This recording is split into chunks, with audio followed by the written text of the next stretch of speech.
Hi, today we'll look at the Texas Legislature and the institutions of government in Texas. Now, the Texas Legislature is in charge of making the laws. And so today we want to really go inside and look at how this takes place and the different parts of the Texas Legislature.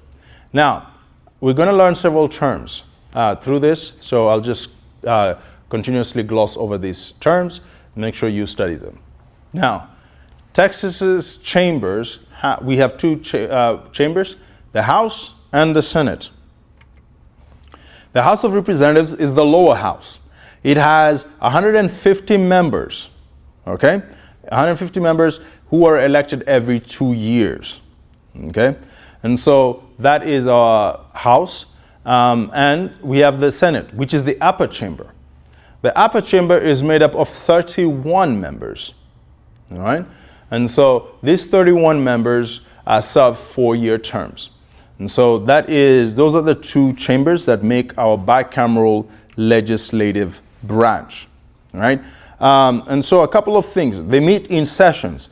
When they're meeting, we call that a session. A regular session is 140 days. And that is, if you can remember looking at the Texas constitutions, once every 2 years, but biannually. All right? Now, a special session can be called by the governor, and a special session can only last 30 days. Now, in terms of representation, the districts, these are drawn, and the members of our legislative branch represent electoral districts as they have been drawn by them, the legislative branch. All right? Now, to that being said, we also have something called special districts. If you ever hear of special districts, these are just local government entities that have a defined purpose, like they manage water, parks, economics, schools, etc. But in this case, we're talking about electoral districts that are represented by members of the legislative branch. Now, in terms of leadership, let's look at the House. The leader of the House is the Speaker of the House, is the presiding officer of the House, and is elected by the majority of the members of that chamber. Therefore, the Speaker always comes from the majority party, the party that has the most members in that particular chamber. The Speaker pro tempore, that's the person who will step up and lead the House if the Speaker is not present, and different officers are appointed as needed. Now, when you look at the Senate, the presiding officer of the Senate is the Lieutenant Governor of Texas. The Lieutenant Governor is the President of the Senate, and also is a member of the executive branch in that he's elected every 4 years as a statewide officer. When the Lieutenant Governor is not active, and by the way, the Lieutenant Governor is very active in the legislative branch at the state levels. The President pro tempore will serve in this case if the Lieutenant Governor is not holding office, and other senatorial officers also participate. And so when we talk about law, we first start with a member of that particular chamber. Let's say it's the senator. A senator has to introduce a bill, right? This is the author. The author of the bill will introduce the bill. And then the bill will be calendared and sent to the appropriate committee where they do hearings, right? Basically, they call in experts and different witnesses to talk about the bill, hearings, and then markups are done. Markups are changes and recommendations that are done by the members of the committee, and the members of the committee are selected by the leaders of that particular chamber, right? That's how the legislative branch works, right? All the bills go to different committees, and those committees are specialized to deal with different issues. So there's a committee on agriculture, they listen to agricultural bills. There'll be a committee on another issue, they listen to the bills on that particular area. That's where most of the work of the legislative branch takes place, okay? Now, every part in which the bill passes is called an action. So if the bill was introduced, it will say it's been introduced, that's an action. And then now it's in the committee. If this is the last movement, this is the last action. So every part in which the bill moves, from being introduced to being referred to a committee, to being calendared, when it will be listened to, all those are different actions that the bill is going through. Eventually, the committee might vote to pass the bill or kill it, in which the bill is dead. If they pass it, it goes to the floor of the Senate in this case, right? And then in the floor of the Senate, they can also debate it and make some floor changes, or they might just pass it, right? Now, if it passes, it will go to the next chamber. In this case, it will be the House, right? It'll be the representatives. And therefore, here there'll be a sponsor, right? The author here, the sponsor, will guide the bill through the process, right? It will go through the appropriate committee. The same changes will happen. It will go to the floor of this particular chamber. And now, if the floor, all the members of that chamber will vote for it.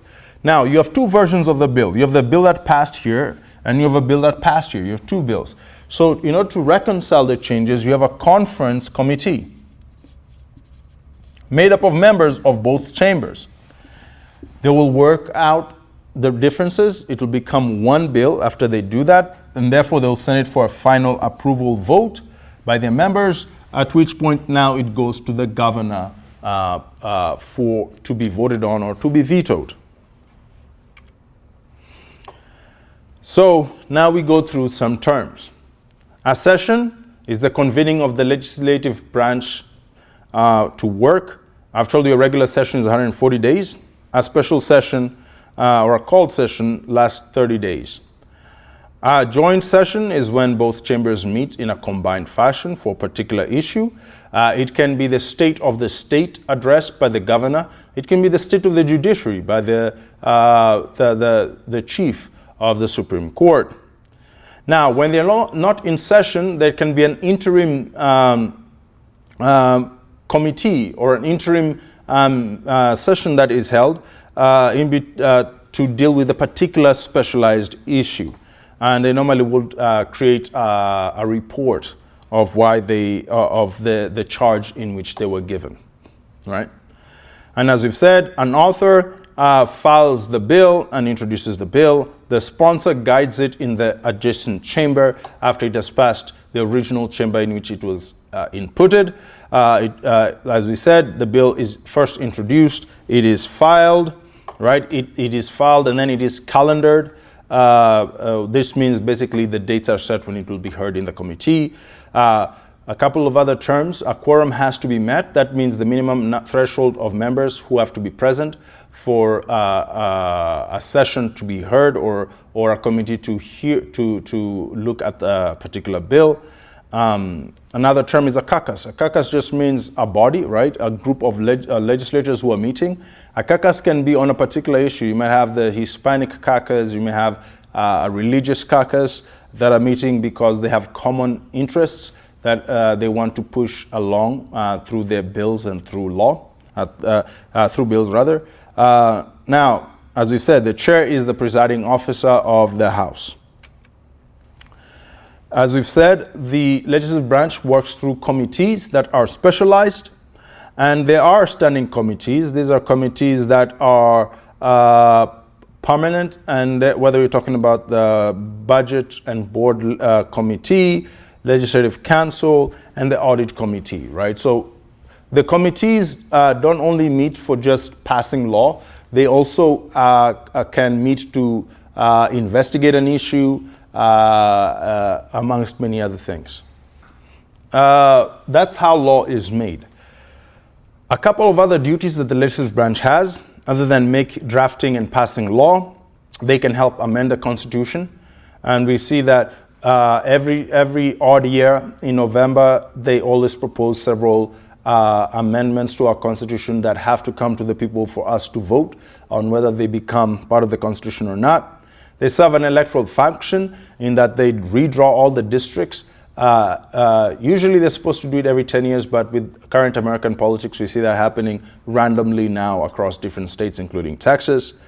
And they serve us directly as the constituents, right? We can write to them, we have the right to petition government, all right? And they have rule-making authority. in terms of creating our bureaucracy. Now, the legislative branch can vote in various ways. Usually most laws are passed by a simple majority, right? And this is over 50% plus one. But you can have a supermajority. Some things may require 2/3 of the members of the branch to come together to vote on a particular issue area. As we said, our legislative branch is a citizens' legislature rather than a professional legislature. They are low paid, they're limited on staffing, limited on the length of their sessions. This may be different from a professional legislature like California, which they meet annually. They have full-time members, they have adequate staffing. In Texas, every 2 years, a member of the legislative branch is supposed to be paid $7,200. They meet 140 days every 2 years with a fixed number of sessions, right? And they can get a sitting allowance. However, how are they able to afford to keep staff to continue what they're doing? Well, members of the Texas Legislature are allowed to touch their coffers. They're allowed to touch their campaign funds to help fund their offices, which some people will say leads to a conflict of interest. Because the bigger your war chest, the more money you're able to raise for your campaigns, the more money you have to run your office. Which means you need more money, which means you'll be more led to accepting special interest and their interests within your politics, right? And so there's also that challenge. Now, the roles of our representatives include their delegates, right? They're supposed to vote in accordance with our will. Some of them believe they're trustees, in which they're voted into office and they believe their personal values are what they're going to stand on because people voted for them. There are those who vote based on special interests in order to continuously have campaign money in order to run their offices. And there are those who combine all three, and that's how most of them run their offices, right? As far as representation, we find that we have about 30 or so % of the Texas legislative branch will be considered non-white.